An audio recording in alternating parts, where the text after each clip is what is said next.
Memorii gaafa memorii namni nyaachuu ture gaafa san dubbiin jabaannaan deemte rakkoon ichi deemtee fi rakkoon asitti biyya baqaatti seeyidee biyya baqaatti itti dheeyite sanoo akkamii biyya baqaatti rakkoon si dura baatiin se'a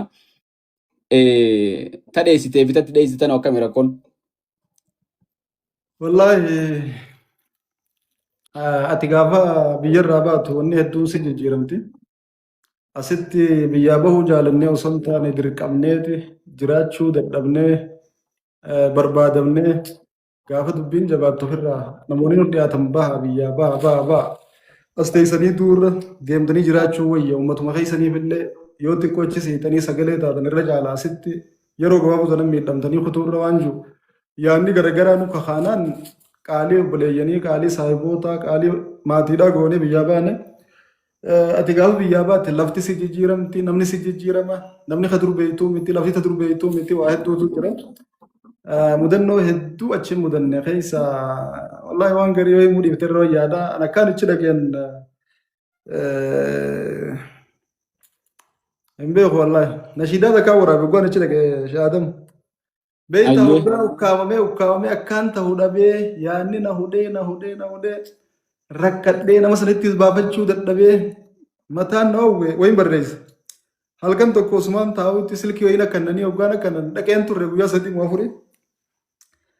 Namaan silaa na jajjabeessa jee yaadurraa dubbii akka malee gaafaan dhagahe dachiin akkanan naan ol kuttee samii tana keessa. Amsoolaa furdaa tokkoon uffadhee akkana ciisanii harkaan gaammaa garaa adda addeetiin jilboo ladhaabee ciisu jira. Samii tana keessa naan ol kuttee firaashnummaa irra ciisu jiru kun suuta achii gannaan deema. Sababa du'aa baleessa dachiin na dukkan hoyiteetiin akkasitti waan namni sannaan jeera dhaabbadhee lakkee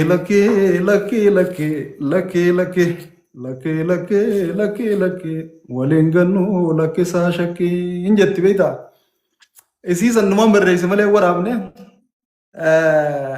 jecha irra naan ja'ame kun yeroo namni na jajjabeessuu qabutti yeroo na jajjabeessan jee sirraa eeggadhutti jechi kanaa kun na dhagayamuun jechi kanaa kun naan ja'amuun hedduu na gaddisiifteetiin maalirraa naan ja'ame as yaadee rakkuma tiyyaaf jechi kun naan ja'ame waan juus hubadhee rakkoo fi bal'oo sarbumaa qaba garii ol qaba gariis qaqqaba. Efeen fedhuu namu waa dhabaa tanaaf jecha namni maa wal jibbaa haje beekte yeroo nagayaa firri kee hedduu yeroo rakkoomoo biraan gartuu dhabame osoo si dhiise wayyaa foon keetti nyaataa halkanii guyyaa kan kalee wajjin turree nagayaan ani rakkanaa naaf dhabee aayaa citaarraa hafee dhoysee allayyaa mataan na nagaa maltu naaf wayyaa. Dhara tolchanii odeessanii jaalalloo lamaan adda baasanii rabbirraa jazaa nu markatanii hammachuu ta'an waan facaasanii kaleessa wajjin nyaanni hojii duwine wal malee waan qabnu waliin jenne ani rakkannaan sanirraanfanne hamtuu ta'uu himtaaf irraa sineyne waa'ee xiyyaa kee arrabbi kanne firdiini eeggaan na yoo jiraanne waa'ee keen dubbaaddu awwaa hedduu. Waa'een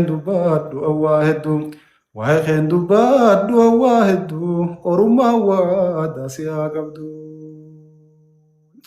Qottoo baay'ataa muka jigetti yeroo namni wal jajjabeessutti qottoon karayyuun baay'atte natti wal geessa dhuftee qaama koorratti. Rabbiin na fedhee firdiin tasaati alhamdulillaahi rabbi yaa mootii. Laaltee agartaa rakkaa makooti keessaa na baasee toluu makeeti hin jeetin akkasii waan takka waraabee mudannoo jabduun na waraabise malee egaa waan tana waraabu beeksisa waraabeetiin ifumaafiin dhageeffadha jee liyyisaa biratti waraabee ifumatiin yaa dhageeffadha kophaa taa'e yeroo san silkii illee na jalaa hatamte telefoona illee hin qabu akka jarraa finfinnee irraa waan ichi deemattuun na hatte. Telefoona namaattiin dabarfadhee suuta dhageeffadha yeroo isaan akkanan itti irraa fuudhee nama akkasii samii keessan ol kuchiisaniif hin ergemmas waan malee naan jee akkasii hoggaa waan tana dhageerrifataniif irraa naafillee tolanii karaa is deebi'anii dhiifamaas waliin jennee wooma tana nu gadi hin dhiisin jennee hedduu takka haala bareedaarra waliin deemuu turre wanta immoo aliyyii gadhiiseen si'aanuma facaatee akka facaatettu waan ajaa'ibaati nama mana dawwalee maal taate karaa karaa biyyaas alaayis naanjuun dhagee maalimoo bar waan akkanaa dhageenye jee namni kuunni booya kuun maal jaa abshiruu jabaadha jeetiin akkasifirraa uummata jajjabeesseetuma xiqqoo tutturee ammas tabiraana eegalte wanni baddaa nama ariite gammoojjitti nama jalaa naftu mudannoo ennaanuma gaafa nasii deemus nama silaa hedduu wal jaalannu wajjin bar tanaaf biyyaa bahe bar waan akkanaatiif bahe bar akkanaa bar akkasii jechuma tanaatu nama sanillee wal afaan dhaabee namaan an jecha san irraan eene jecha san naan jechisiise achitti illee ammas wanni san gaafa na eegaltu akkasitti nashiidaa biraa takka barreesse ammas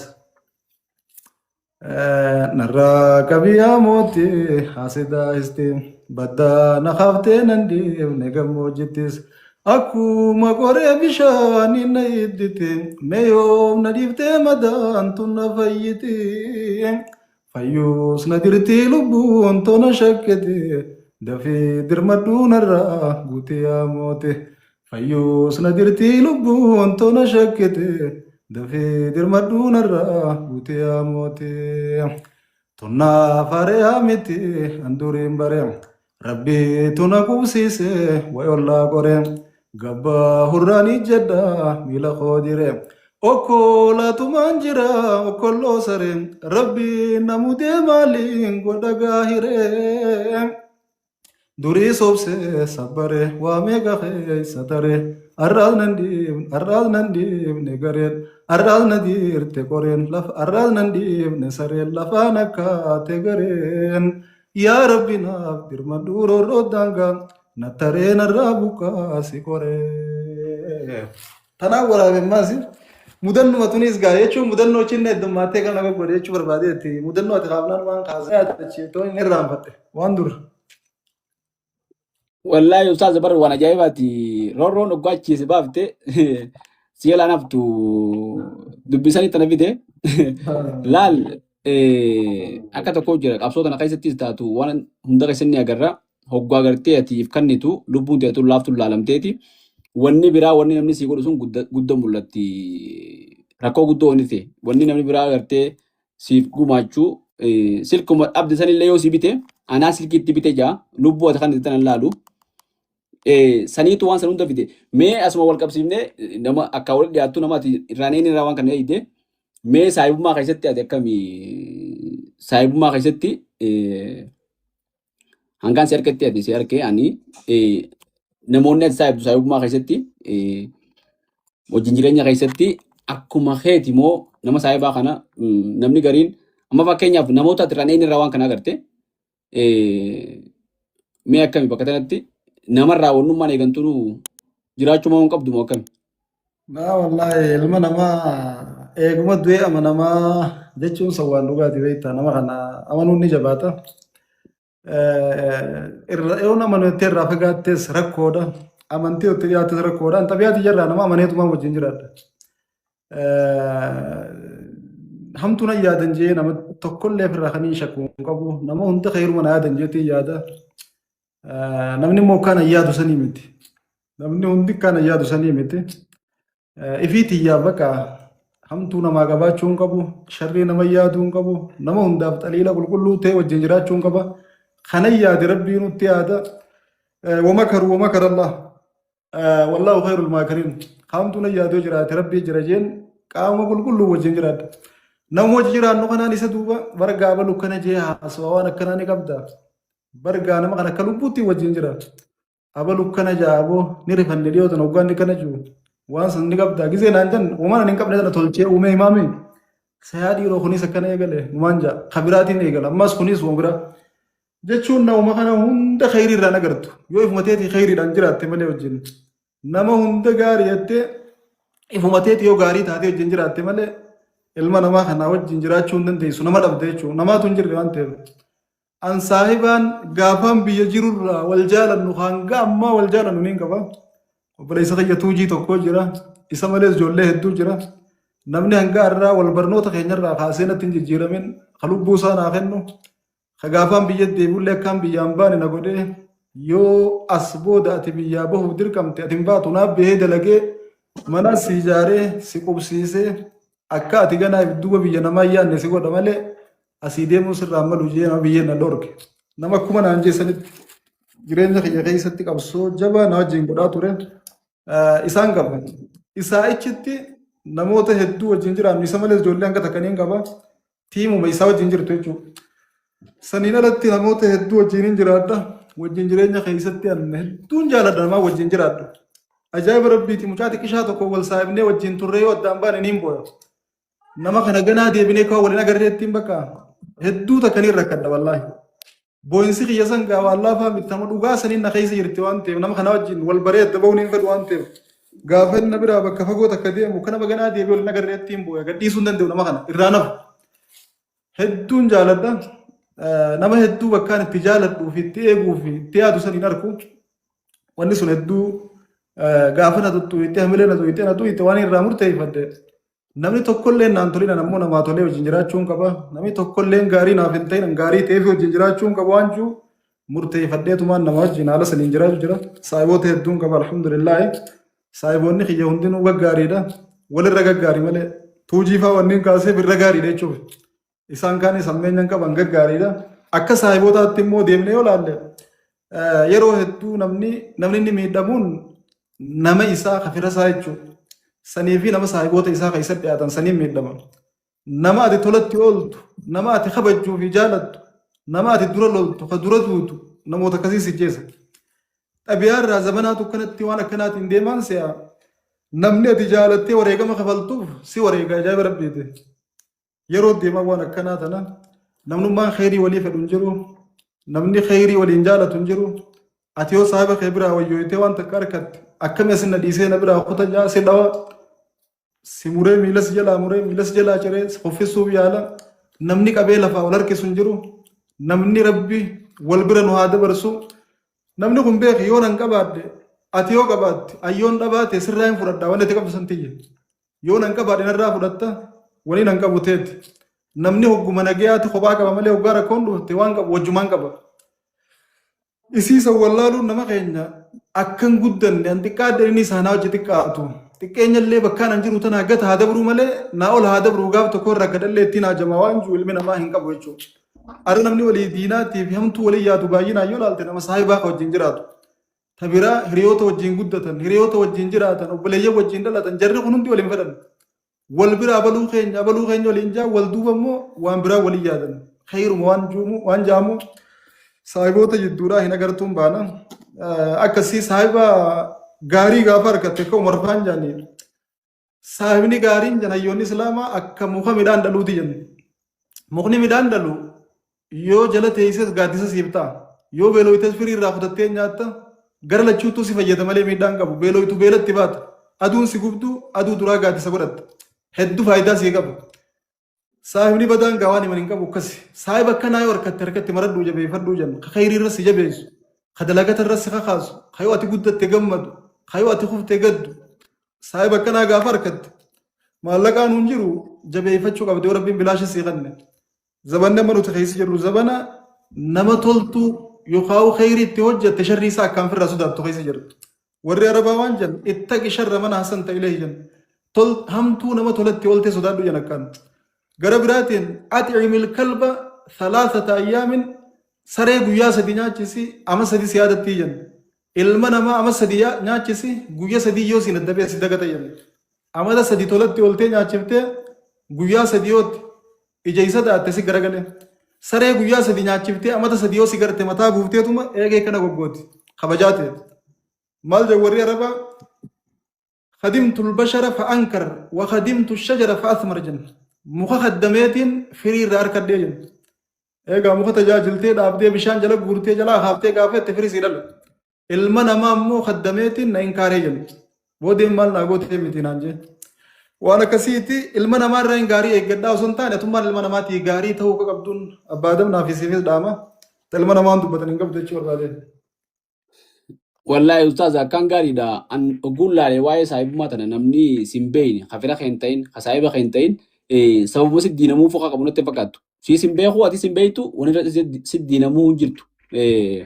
Namummaa si beeku hanga ati geessu beeku bakka ati geessu beeku karaa ati geessu hunda ka beeku kanumaatu si dura ba'ee gartee bakka ati geessu sanarraa si hambisuuf karaa deemtu sanarraa si deebisuudhaaf hamtu nama yaada malee jechuudha. Kanaaf karoora keessatti namaa himuu dhabuun maal hundinuu wanta na keessatti na fakkaatti. Mee kanumaan wal qabatee osoo biraatti hin dabarre dhiyeenya kana sagantaa eebbaa takka goonee eebbaa nashidaa ta'eetiiti. Sagantaa san gubbatti gartee deeggarsa illee waan jiru godhaa turre. Sagantaa san akka ilma namaa tokkotti gaa namuutu wal deeggaruudhaaf dirqama qabnaa hirmaanne. Namoota sagantuma san irrattu akkan harkutti gufuutoo barbaadanii jiran fakkaatu ture. Waan san irraa mee gabaabsinee silaa maqaa namaan dhooyinu abadu hin jennu wanni sun yoo jiraatteef hin jiraanne akka nuti utuu barbaade. Wallahi wanni hundi uuma rabbiiti. Uuma rabbiin taasisee taha. Wanni nuti dandeettii teenyaan taasisnu takka illee hin jirtu. Wanti dandeettii teenyaan hambifnus hin jirtu. Wanti rabbiin fedhe galma geessita rabbiin hin fedhin ifeefuu na qofti. Sagantaan teenya san osoo sagantaan hedduullee numa jirtu sagantuma hawwituudha turte. Yoo laalte gara imootiin alkulama turte, WhatsApp irraas alkulama turte, nuun geenye itti nuu deebi'a jechuudhaan jechuudha. Sagantaa biraa baatii hedduu irra daleedee baasii hedduu irra dhangalaaftee nama argachuudhaaf hedduu cinqamtee beeksisa hedduu gootee maal gootee wareegama qaqqaalii kafaltee nama hanga tokko argatte. Teenya san namni akkuma dhagaheen oriyee dhufee waasaapii guutanii galgala tokko itti bulanii galgala lama daallee akkasumatti obboleessi kiyya maashaallaan itti bule. Gara imootiin gaafa dhufnu imoo gubbatti halkan arjoomaa bulanii halkan lama daallee hanuu deebitu jechuudhaan salaata subii irratti baay'allamatanii addaan ba'anii halkan lama daallee akkasumatti deebi'amte. Gara tiktookiinis obboleessa keenya rabbi jazaa kafaluufi Dr. Aslii biratti haala bareedaan akkasi gaggeeffamaa bultee obboleessa keenya Hamzaa Haajii biratti illee halkan lama daa deebite. Sagantaan biraa namni halkanuma tokko wal seenee daqiiqaa waa xiqqoof sii taa'uun akka jabaadha. San akkasuma namni bulee gaafa lama daallee akkasuma bulan ammas. Waan rabbiin keessa jiru namni fashaleessuu hin danda'u siin jechuuf hin kaase. Fashaleessuudhaaf gareen garee jaarrattee dalagaa turte hedduu jira numaan dhagaya waan akkasiillee namarraan shakku kumaan reefu siin jee zannii bareedduun namaa qaba. Nama kana hunda khayrii yaadatti yaada malee sharrii yaadanii irraan beeku. Namni dhiyaatus ta'e kanarraa fagoo jirus sagantaa san fashaleessuuf yaadnee yaadamaa ture dila tokkotu jira. Ayyaada akkanaa yaadamaa jira jee sagantaan tun akkam fashaloofne maaliin godhuu qaba jee waan takka waan yaadin qabu. Sagantaa tuujiifaa dalaguu ture obboleessa kiyya maashaallaatu itti amiira isaatu irra dalagaa ture abbaa gammachiise jechuudha. Akkasuma ijoolleen teenya ni jiran isaan jala tiimiin ijoolleen teenya tuujii hojii jiranii fi ijoolleen asnaa wajjin jiran ijoollee hedduutu jira ta mul'anne miidiyaa irratti talafa waa daleeyu talafa na yaaddu talafa ana caalaa jireenya kiyya kun mataa dhukkubsee akkamitti akkam gooneetti halkanii guyyaa yaaddoytu rabbi jazaa kafaluuf ijoollee hedduu jira isaan sanii fi jarri kun walii daamanii waliin sagantaa sanirra yaadaa turan amiiraan sifumaatti ta'anii gaggeessuu turan shirri garagaraa osuma irratti haxamuu shira san hundaaf osoo mataa gadi hin qabatin isaanummaan anaa ichitti sharrii kanaa yaadamu jira akkami jalaa baan akkana yoo deemne sharrii tanaaf sakaalabna asii yoo deemne immoo akkana ta'an akkanatti haa deemnu jedhanii wal mari'atanii sagantaa san oofaa turan. Sagantaan sagantaa bareedduu turte, sagantaa milkooytuu turte, ajandaa hedduullee tahaa turte, ajandaa hedduullee uumaa turte. Alaa kulli haal ani akkumaan gaafas illee dubbadhee ture nama gabbee uummata kana gargaarsa gaafatuu sii miti asitti illee dhuunfaan nama tokko takkaa gaafadheen beeku alattis takkaa nama tokko waa gaafadheen beeku namni niin sagalee qabee fi guyyaa takka niin rakkadhee na gargaaraa jeen eegaa miidiyaa banadhee irraa hanga irratti hin jiru waan ajaa'iba asitti ta'utanii dhasiinsiimu jechuudha. Dhiiraas haa ta'u dubartiis haa ta'u fira kiyyaas haa ta'u kafagoo haa ta'u an fira hedduun qaba alhamdulillahi warri miidiyaa waliin fayyadamnu kun irra guddaan fira kiyya ummata kiyya amantii walii qabna safummaa walii qabna hundi isaaniitu kiyya kaniin an beekuu fi kaniin hin beekne illee jechuudha. Isaan kana hunda akkuma har'a rakkooti jedha geenyaan akkana awwaatanii tokkummaan socho'anii na cinaa dhaabbatan kana osoon kana dura keessaan dhaqee rakkooti yoo hubachiisee hundi isaanii waan irraa achi kaayyatan hin qaban waan qaban jechuudha. Garuu guyyaa takkaaf dhaqee ilma namaa tokkoon bara miidiyaa irra jirran maye miidiyaa irratti kanan jettu beeku waan daleedee jirtu waan gootee jirtu waan dubbattee jirtu waan nama barreessitee sagalee qabdee jirtu takkaa waan akkanaan goone hin jettu nama sanii see ajaa'iba waan ta'eef jechuudha. Takkaa rabbiin kiyya nama tokkoon ni rakkadde aboo waanaa ergijee miseejii jecha tokko barreessee hin beeku sagalee sohondii takkaa nama waraabee ni rakkadde waanaa ergijee ni hin beeku waan sanin caalaa see ajaa'ibisu gariitti dhufnaan. namoonni hedduun hoggaa gara miidiyaa dhufan dogongoroota hedduu keessa nama buusa miidiyaan kun. Namni kun roga garaagaraatiin si dhufa, kallattii adda addaatiin si dhufa, kuunsi ergamee si dhufa, kuunsi rifatee si dhufa, kuunsi jaalatee si dhufa, kaan ammoo sifatanuu si dhufa. Qormaata dila tokko jira. Qormaata kana hunda waraanni dinniina qabu hin cabu ka jaansanii duraan dinniina qabaadde obboleeyi teenya takka Ameerikaa Kolooraadoo jiraatti hawa janiini hawwii janiin rabbi jazaa kafaluufi kumaan keeniyaa dhaqeen nasihaa takka naa dhaamte. Ustaazota Naayiroobii jiran kana nama afurfaa taanee wal bira teenyee dawwallaafi naan jette dubartoota jechuudha. Dubartii nama afur teenyee dawwalleefi sheeka bargaasiin jaaladha akkana inni itti haasoo hinetti. Waa takka rakkoon qabu siin fuudhaa je'eeti waa danuu seenetti. Waluma bira taanii beekisan taantu itti dawwala hoggaatun irraa baate. Sheeka keenya hedduun si jaaladha nyaataa dhugaatii wallaale bahaa gala wallaale sirraa hin qabamee jira na yoo na fuudhuu baattee fi najjeessa takka ittiin amma asii qaate. Yoo waa qabaachuu baattan na fuudhaa gaafa ittiin lakkee waan qabu waan akkasiin beeku hayyee eegaa teetti siin fuudha jaan tanaanis. Saniinis akkasuma jaan isaan wal bira taa'u jira inni quban qabu mire. Boodayaa hatti ceenneetuma bakka takkaa sagalee takkaan dubbannee baareessinee miidiyaa irraa ariinetti. Ati wanniin sii dhaamu sharrii dubartii tanan beektu nama tokko wajjin hin haasa'in naan jette. Dhaamsa intala sanii rabbi jazaa kafaluu fi eegaan gaafas qabadde jiruuti yeguutu na fayyade dhaamsa kun. Amma isiinuu akkanatti isa fayyadattee naan dhaabne beeku. Asumaan ittiin seena waan garii taati boodaa'u na gaafachuudhaa ta'eessu. Namni gaafa miidiyaa irra mul'ate ni janaajjanallee ni janaajjanamallee beeka baadam. Ustaz tana ittiin si deemuu deema. Ittiin si deemuu deema. Ayyee ofadda. Mee ustaazni kaadura jaalala irraa eegalleeti nama jaalala gartee seenuutu janjala dabra. Ammas waggaan miidiyaa irra mul'atte nama mul'atu kana nama hedduutu itti barreessaa nama hedduutu sagalee kadhagee jaalatu hadiinsaa jaalatu hagartee fuulas laalee jaalatu namni beekamtii ka jaalatu jira dhalaan tun ilma namaati.